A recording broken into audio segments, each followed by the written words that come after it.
Welcome to the Fish Nerds Podcast. It's the latest about fish, fishing, and eating fish. I'm Dave. And I'm Clay. Together we talk about fishy stuff that's happened to us, people we know, and other fish nerds we've seen. Anything is fair game. And it's a good bet Dave's a little jealous of Clay's recent quest success. Oh, it's killing me. It is killing me. But it's an equal team quest, and I want to remind you that it's always a we thing, okay? So. You want to do a little fish math, Dave? No fish math. We have shovels of things to talk about today. We are going to discuss the two fish that we have gotten for the quest. Welcome a new Fish Nerd member, Nick, who is helping us out with sound engineering. Very awesome. Yay! We need that. Yeah, we do. And we have a good Stump the Fish Nerds question that was called in. Then we'll talk about Clay's experiment in guiding. It's a good one. And we have a sponsor of this podcast. Clay, you want to do the honors for the first one? Yeah, well, why don't we build up to that one? All right, it'll be Thrive Outdoor Products. Will be the sponsor. Wait, just a teaser. Just a little teaser there. That's very nice. Yeah, it's strategic. Then we'll talk about our whitefish hunt. We went out hunting whitefish today.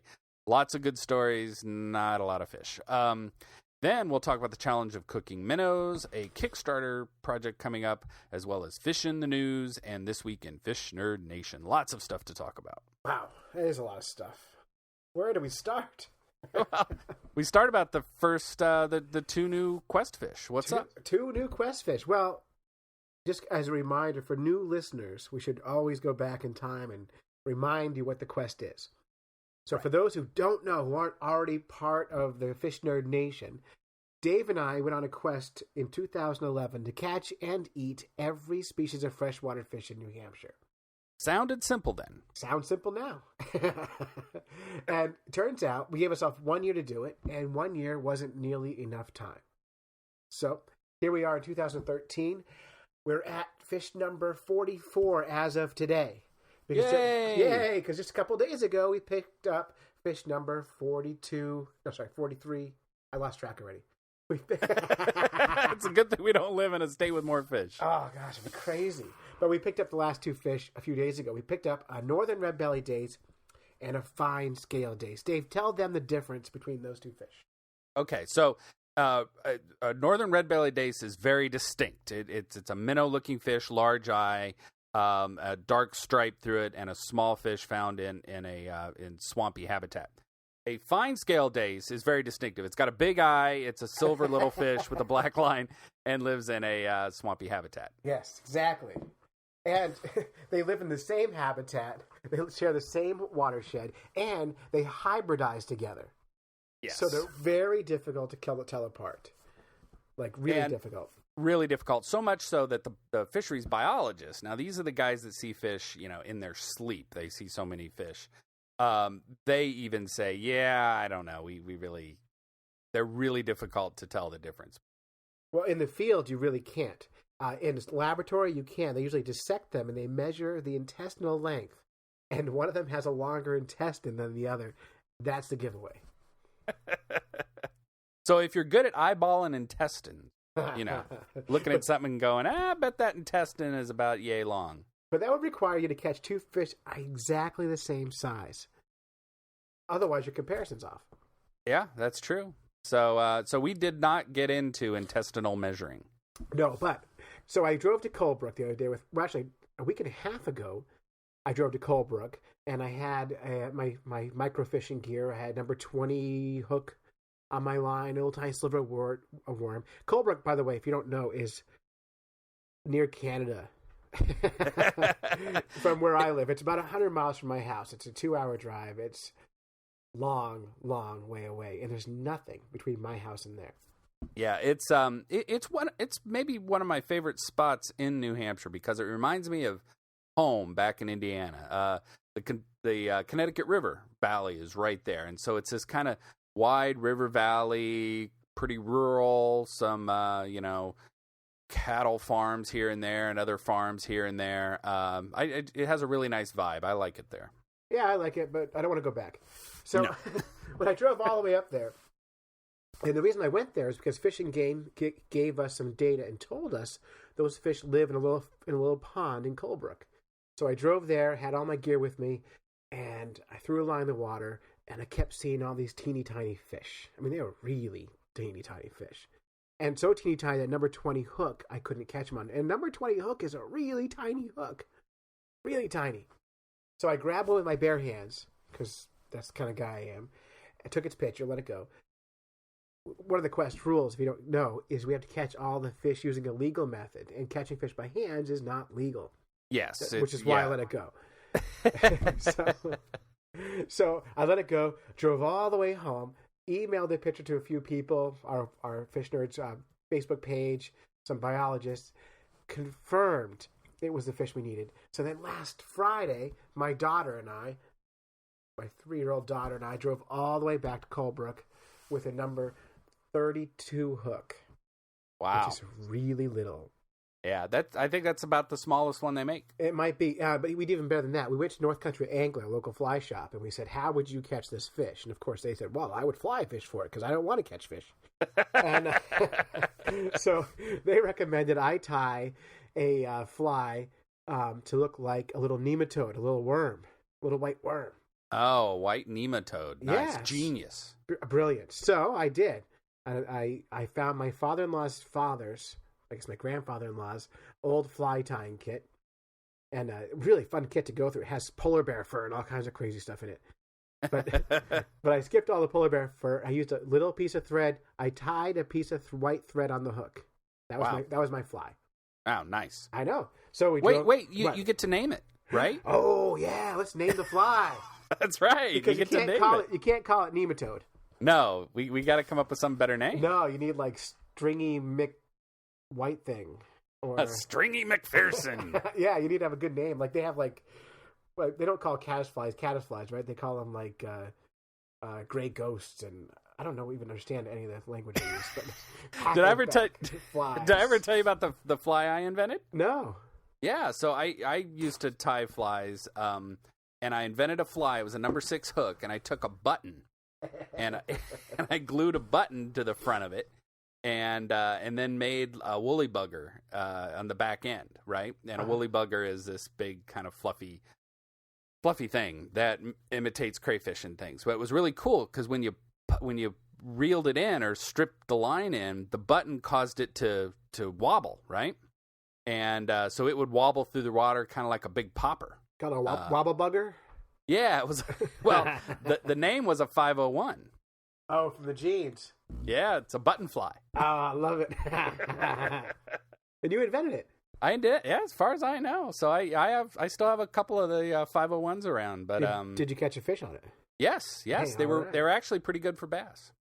Anything's good for bass. Yeah, I know. You could drop your car keys and catch a bass. You could. Wow. So I don't fly fish. So and I used a fly rod too. And the reason I used a fly rod because I asked North Country Angler, and they give me a hard time. They say, how come you don't fly fish for any of your fish? And I just don't do it. And so I said, well, if I use a tenkara rod, am I fly fishing? And they said, no. And I'm like, oh, you bastards. And I said, well, why not? And they said, well, we think it is at the fly shop. But Fish and Game had a hearing specifically about tenkara rods because people wanted to use them in the fly fishing only sections of the rivers. And for people that don't know, tenkara, there was a book recently that was done on tenkara fishing, and it's gotten a lot of press because some guy brought this over here from Japan, and it's this ancient Japanese early fly fishing technique. I mean, it's a cane pole is what it is. I mean, it's just a big, long, flexible pole that you flip flies with. There's no reel, it's just line to the end of a pole. You tie a piece of string on a stick. Yeah. And if tenkara means cost tenkara $100. Right. The way we do it costs $10. So there's a difference. What we do is we tie a piece of string to a stick and catch a lot of fish. But when you're tenkara fishing, you have to spend a lot of money to do it. Yeah. I've seen some of those rods up into the $1,000. Yeah, and they bet they work great. Yep. So does our $10 rod. But I wanted to fly fish because I wanted to be able to say I fly fished for this tiny fish. Right. So I got my fly rod out. We drove all the way up to Colebrook, my daughter and I, my dog, Abby the wonder dog. And the fish were right in the same spot. It was easy. Threw the line in the water. The fish immediately, big school of them, started nailing this little tiny piece of string. Wow, that's awesome. You mean the Stringy McGinty? Stringy McGinty. We'll work on this name a little bit more. I don't think I like that. You don't like Stringy McGinty? Well, I like it a little, but not. I knew a guy, McGinty. He was stringy. Yeah, I don't like him. All right. But we threw it, and all these little fish started coming in and nailing it, but they were still too small for the hook. Yeah. Still too small. They were tiny. So what we did was I let them bite the string, and I used a string to catch them, and I pulled them in over a net, and I used a net to land them. So not quite on the hook, but still caught them on the fly. Yeah, I think that's completely legal. The a really successful fly for gar is a piece of rope. And you tie up a piece of rope on a hook, and then they get their teeth stuck in the rope, and then you can just pull them in, and they don't get hooked either. So I think you fishing with a thready Thompson worked really well. Thready Thompson. I like that better. Getting warmer. We'll work on that. But anyway, so I got them, and I got 4 of them, and then we drove home. That was it. Come on, kid, let's go. Oh, well, it really, I had to be home in time to pick my other kid up from school. I don't have time to fish all the time. And that was really far away. But the cool thing is, knocked 2 more fish off our list. Very cool. Leaving just 4 fish left. Once we do that, we'll have caught and eaten every kind of freshwater fish in New Hampshire. Yes, and that's awesome. And I think it was awesome that you were able to catch both species. Right there. I mean, it was controversy. It was a miracle, but it was great because I challenged somebody to prove us otherwise. Yeah, bring it on. Bring it on. By the way, the pond is a private farm pond, and I had to go knock on the door of this farmer's house and get permission to fish it. That's got to be a good conversation. So they were very cool. Like I gave them my card, told them I was a fish writer. I said, "Can I fish in your pond?" And they said, "Sure." And I could drive my car up on their grass and down around the pond and fish. It was easy. Now, did you tell them what you were fishing for? Yeah, and I showed them a picture too. Oh, what did they say? Yeah, we have those.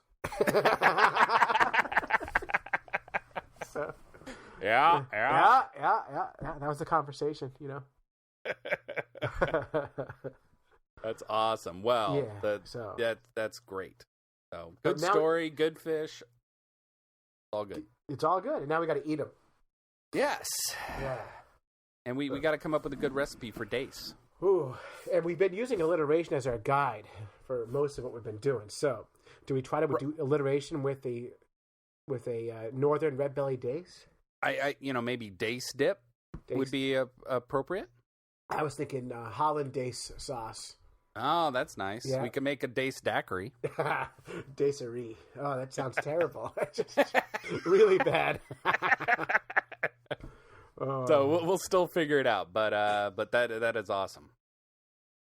That was awesome. So, hey, let's welcome Nick, our new sound engineer, on board here. So, hey, Nick. Hey, Nick. Hello. Thank you for doing this. Nick's a great guy.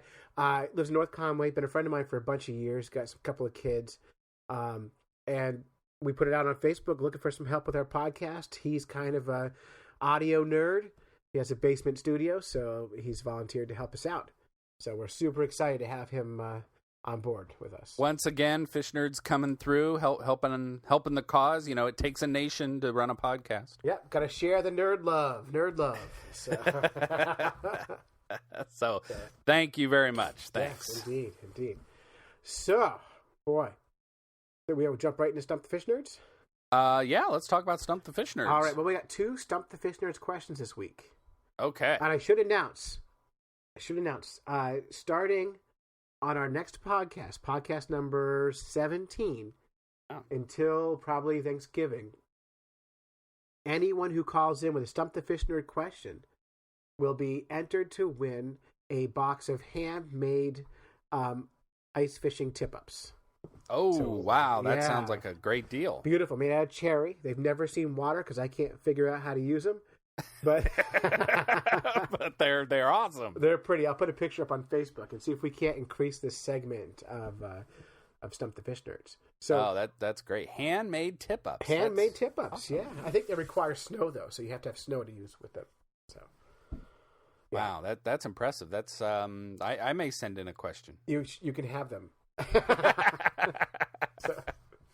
So I think I gave them away last year once, and the person never picked them up. So I was gonna mention that I had recalled that these have been around for a while, but that is nothing. No commentary on their quality because they're cherry. Yeah, and this is only good in the lower 48 states.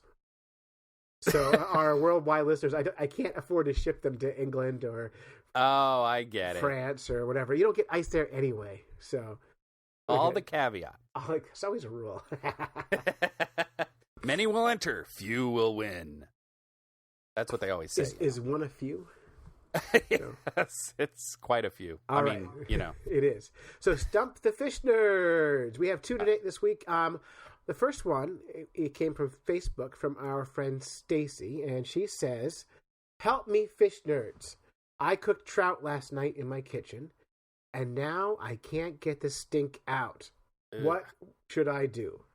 And we put that on our Facebook page looking for answers. Her friends all had all these great answers about using chlorine and bleach and all these cover-up stuff and Febreze, man. Yeah, Febreze and all that stuff, and none of that stuff's going to help her. Oh. So, Dave, do you know the answer to this? I only know the answer because I was dutifully watching you responding to folks because you did a little bit of research. I did. And I do not want to take the credit for this because it's all you. You came up with it. I did not. So one of our fans came up with it. We are humble people. I'll take credit though. But hey, I'm announcing it, so therefore I own credit for this. Just like, all right. Anyone else. So vinegar is the answer. Vinegar. So soak the house in vinegar. You can soak that. You can put it in a spray bottle and wash your countertops with vinegar, a little vinegar water solution. Yeah. You can boil vinegar on your stove. But yeah, vinegar. Just spray things with vinegar. When the vinegar evaporates, it takes the stink away with it, and it's all better. Simple as that. Yeah, easy. So, what do you use to get rid of the vinegar smell? Time. Have a beer. Don't worry about it. Have a beer. Go outside. Take a walk. When you come back, smell's gone. So vinegar is the answer. I don't know why, but it works. Oh, that's good. That's good. Do we know? Now, the other thing is when you get that fish smell on your hands from the fish slime. Do we know if vinegar helps that? Yes. Yes, it does. Of course. Yes, it does. Yep. All right. The my personal solution for the fish slime thing. I know I'm doing extra stumps information here. This is a giveaway. Bring it. Is dishwashing automatic dishwashing liquid. The lemon scent. That seems to work very, very well to cut fish slime. You just put it right on your hands and rub it in? Yeah, put it right on my hands, especially if I have a cutting board that's been all slimed up. Put it right on there, and it really cuts it, and then the lemon seems to neutralize it. Oh, well, it's interesting because the lemon I definitely would think would work. You could probably just skip it a whole thing and just use a lemon. Yeah. So. But automatic dishwashing detergent is like super, super soapy. So. You know what's interesting about that?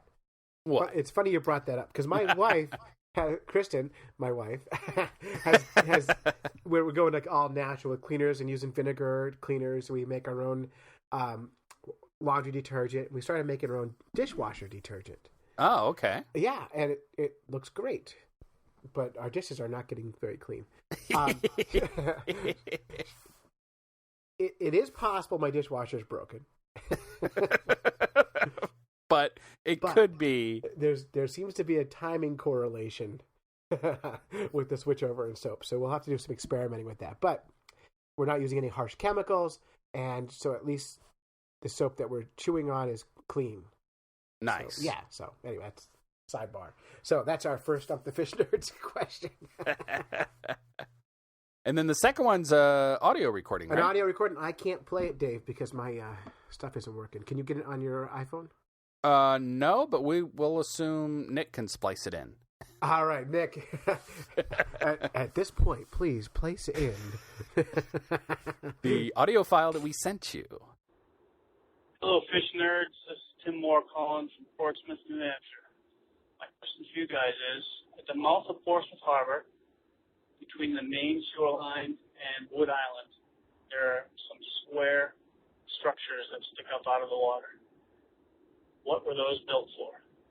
All wow, right. Good question. Wow, that was Tim from Seacoast Guide Service with a really good Stump the Fish Nerd question.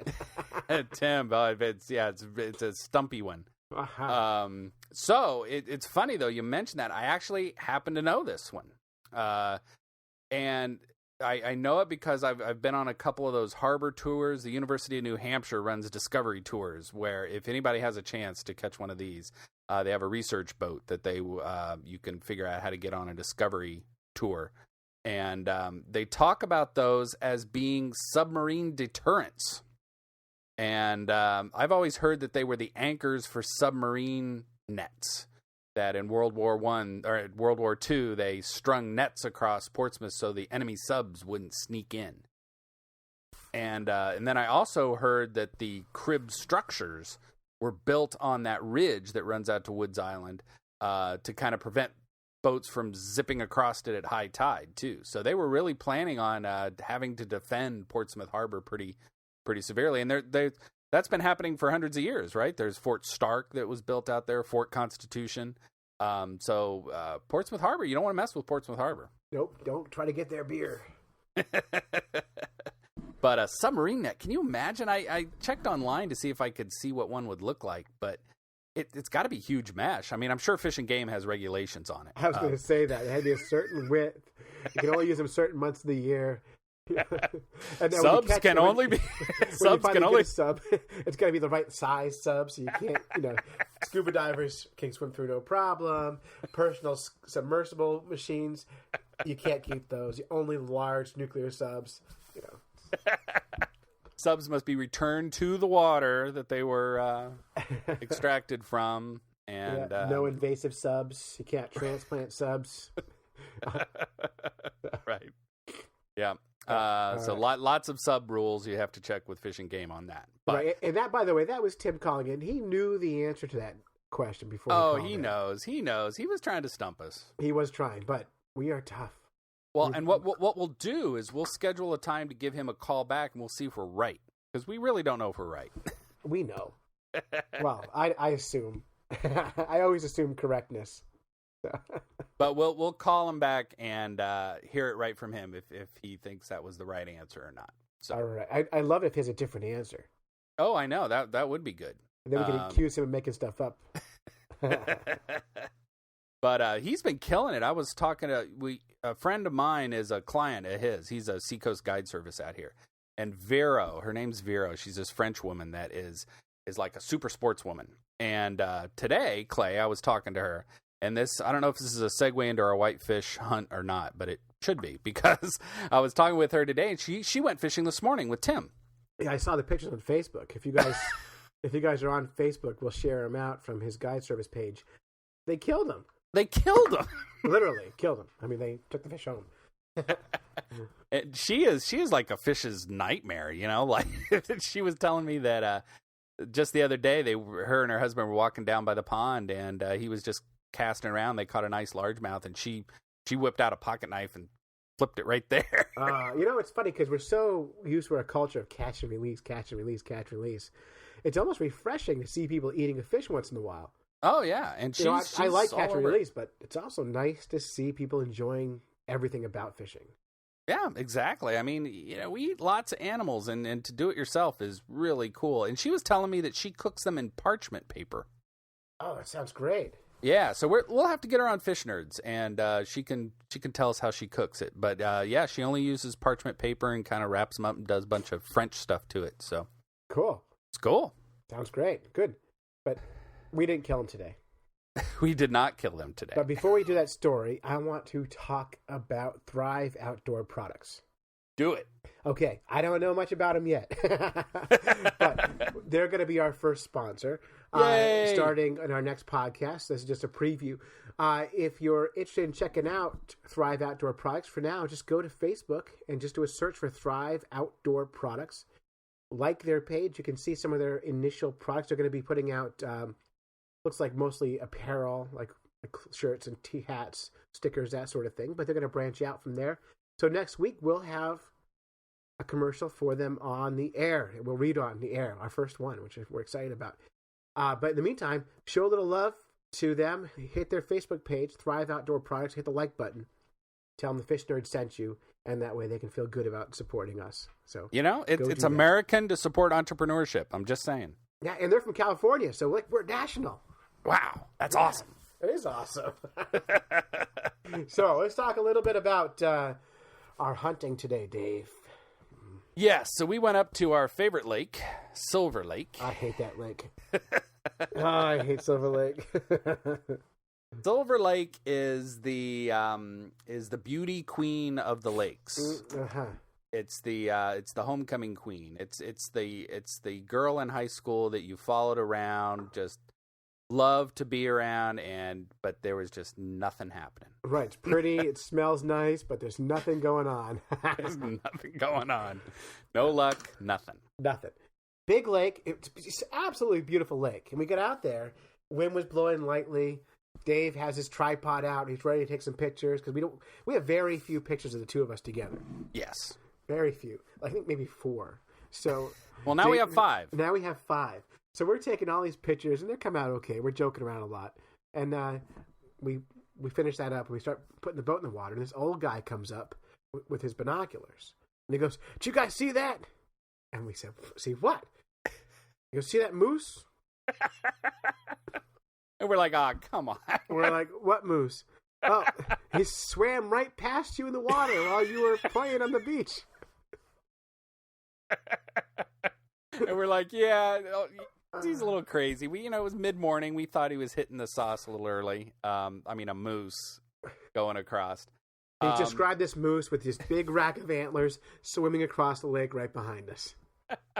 So I come home and I load up the pictures, and sure enough, there's a damn moose in the background of our pictures. We were like, we're joking around. We didn't even look behind us the whole time. It's a stupid moose right there. And as we're in this internet age, we're always striving for that thing, that image, that's something that's going to go viral, that people really pass around. That was it, Clay. It was right there. That was it. And so instead, we got this tiny brown dot next to your ear in a picture, and we're like, "That's a moose! I swear, it's a moose!" And no one's ever going to believe us. I know, because it is that kind of like Bigfoot splotch going by. It is, but in our heart, it's a moose. Yeah, when you look at it, it's clear it's something big out there, and there's one picture you definitely see the profile of the moose nose. But dang it, that's the story of that lake. So close yet so far. Well, so unluckiest lake. Oh, I hate it. I hate that lake. I think we need to stop fishing that lake. I think you're right. So, but we went out on our boat. Had the fish finder on. Dave brought a heavier anchor to fight the wind. And we drove that thing all over the place. I think we spotted, with the fish finder, we might have marked 5 fish in about 4 hours' time. Yep, and that was, doing the sub-search maneuvers back and forth. And most of that was nothing. It was no fish. It's like a big giant bowl of sand with nothing in it. Yeah, crazy. And, we had drop-down rigs. We had really heavy weights. We had like 2 and 4 ounce weights that were... They were getting us. They were getting us to the bottom. That's for sure. They were indeed, yeah. And because the last time we went out with not heavy enough weights, and you couldn't even tell if you were on the bottom. But this one, I think you could hear them thump. You could hear it, but nothing. We didn't see a yellow perch. We didn't see anything. It was just working for nothing. And it's an impressive lake. We ended up in 160 feet of water at one point. Yeah, there was no fish there either. No. It's a lot of water. It's deep. Dave, I think everyone's going to listen to this and go, "I think Dave and Clay are hiding the best fishing spot in the state." They keep saying bad things about Silver Lake. It's got to be there. Awesome. I say go ahead. Prove us wrong. Good luck. And there are people who love that lake. Yes. But they're wrong. They're crazy. They see moose. They see moose. But, man, it was so windy, and it was fun, but man... It's so disheartening. You're chasing this fish. We're going for whitefish, which in New Hampshire, extremely rare. And we've been on that lake so many times for the stupid fish. just comes up nothing. Just like this conversation. We're just feeling like, come on, give us something, and then nothing. Nothing. Nothing. No love. Nothing. So, I don't know what we're going to do with that whitefish. I think we need help. Well, I think we do. And you had a really good idea. Well, I always do. You do. And it's because you've been making friends with the Newfound Circus. Right. So there's an online group called the Newfound Circus. It's a bunch of ice fisher men and women from Newfound Lake who just get together all winter and fish like crazy, mostly for lake trout and salmon. Not salmon, lake trout and rainbow trout. Yeah, and they're out there. They report all night. They're out there. They have all these stories. Oh, so and so did this and that, and it's an entertaining thread on the local ice fishing. It's called iceshanty.com. Ice Shanty, that's right. Yeah, but they have their own thread. Their own thread, and they're very busy. But I think what we'll do is I'm friends with them now. I think I'll reach out to them and say, hey, nerds, because they are. You want to talk nerds. These are they're newfound nerds. I'm going to you can't put a bounty on a fish, but I can say, tell you what, you guys catch this fish legally, take pictures. The second you catch it, you call Clay, that's me. I'm going to come to see you. We're going to kill that thing and eat it.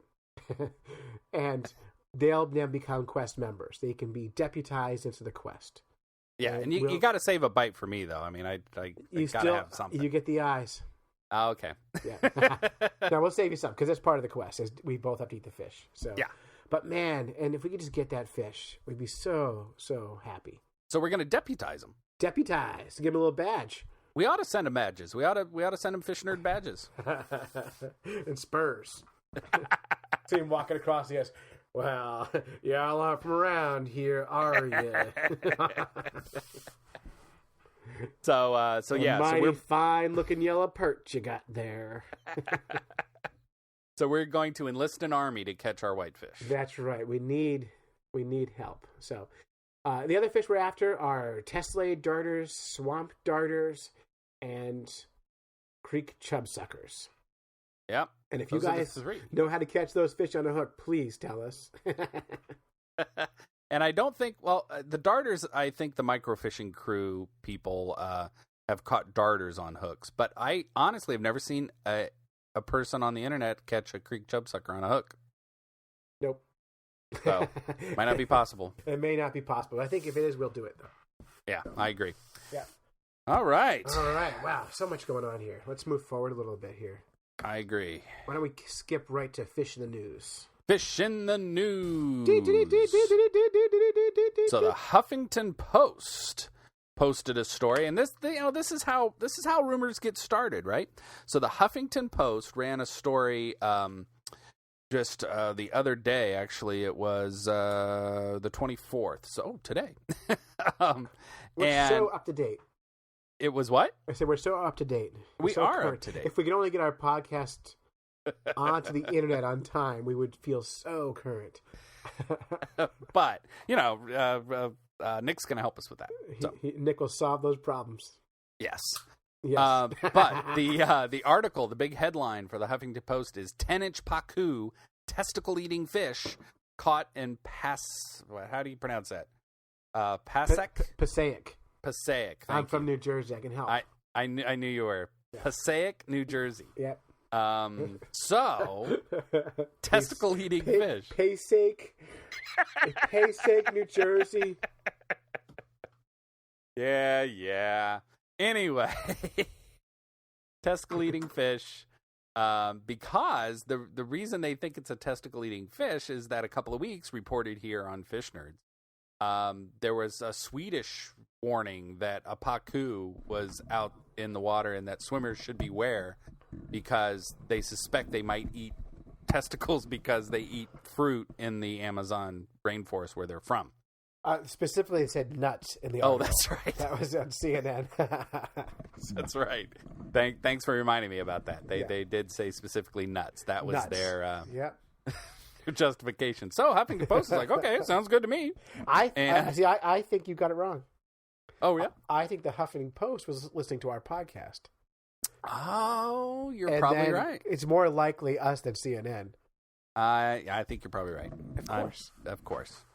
So they said at the 3rd Ward Veterans Memorial Park in town, according to the newspaper that had the photo of the fish, somebody caught a pacu, and they have big teeth, and they look horrifying, especially if you think they're. And it says they've been known to mistake human testicles for tree nuts. See? And yeah, see, it's but they haven't really been. That's never happened. I know. It's never like I once caught a pacu that had the nut still in its mouth. You know, like it's never ever happened ever. Now completely never happened. Just a myth. Now, the follow-up sentence here is 2 men in New Guinea reportedly died from blood loss after a pacu chomped on their testicle. It didn't happen. Something else happened to this. Something else happened to those guys, and they don't want to tell anybody, and they chose death. They chose to die rather than let their secret out. It wasn't the pacu's fault. It just never happened. That's such crap. Well, there's a lot of reasons why 2 men's testicles might get removed. Yeah, And I'm sure they're like, no, it was the pacu. Think of all the money you can save on your vasectomy. What's the copay? Pacu. All right. Well, that's right. They have those fish pedicure stations where you stick your feet in, the fish eat the dead skin off your feet. Get the pacu pedicure special. Yes, exactly. While you're getting your feet cleaned, never mind. Pacu vasectomy. Yeah, why not? Why not? Because they won't do it. It just doesn't happen. Been known. Whenever you hear a story, it's been known. You know it's false. You know they can't find the record. What they mean is someone once said. Some guy said this to me. It was in the Darwin Award book. Must be true. Must be true. I heard it. Known. It's known. Yep. So they say. So. Yeah, not true. Not true. Not true. So it's safe to swim naked in New Jersey. No, it's not. There's a lot of other reasons not to do it, but the pacu are not to worry. So other things will crunch your nuts, but not the pacu. Not the pacu. All right. Next up is a story from across the big pond. Mm-hmm. The Nottingham Post ran a story that said volunteers rally round to rescue thousands of fish. It's a feel-good story. In Nottingham, right? In Nottingham, yes. A bunch of married men went in the river. The sheriff was out there. So thousands of fish were saved from death when volunteers waded into a canal which had run dangerously low in the dry weather. And then Robin Hood shows up and bowfishes them. Yeah, right. We'll save them. I got them. Let's give it to the poor. Let them eat.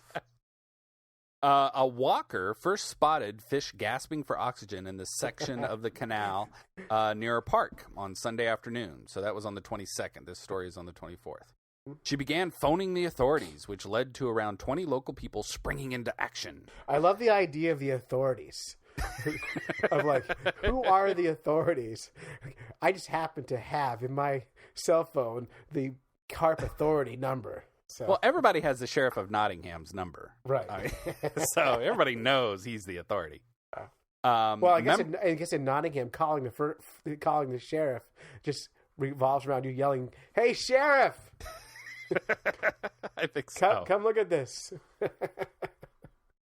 Members of the angling club were among those who spent hours ferrying the fish to a nearby lake. Retired. So they took all these carp and they put them in this lake. So now they've put an invasive species into a lake. But they love their carp. Don't diss their carp over there in England. It's a good bet that lake had carp already in it. But yeah, and they love the carp. The fish included perch, carp, pike, and sticklebacks. Sticklebacks. They saved sticklebacks. And it was a 4-hour effort. That sounds like fun. It does sound like fun, scooping up fish. Yeah. One person was quoted saying, "I was just carrying buckets backwards and forwards." Yeah. And that's riveting. That's the best quote they can come up with. Yeah, I know. That's great. All right. Backwards and forwards. Maybe if you said that with an accent, it would be more impressive. Go ahead. Put it on. I was carrying buckets backwards and forwards. You sound almost Scottish. Well, you know. Yeah. Best I could do. It's really good. Thank you. Well done. Thank you. I had the carp. The carp and the stickleback. Stickleback. All right. Good news. There you go. Wow. A feel-good fish in the news story. Wow. All right. Good. Thank you right. for fish in the news. Yeah, but I love fish in the news. I like it. It's the first one in a while we didn't talk about nuts. It was at least 5 minutes. Yeah. All right. Very good. Yeah. So why don't we bring this to a close? Yes. All right. Wrap it up. So, listen, if you'd like to support the Fish Nerds, that's us, do a few things. Like us on Facebook. Go to iTunes, subscribe to this podcast, comment on it, leave us 5-star rating. Remember, 5 stars is the only right answer. 4 is bad. 5. Real bad. We want to thank you. Thanks again to Nick for engineering our podcast. He also will be one of our new sponsors. He is a counselor for Ascent Counseling, NH.com. So AscentCounselingNH.com. You can visit his website for more information. We'll have an ad on there next week. And, of course, Thrive Outdoor Products will also be a sponsor starting next week. So we will have some sponsorship. So thanks again. And that's fishnerds.com.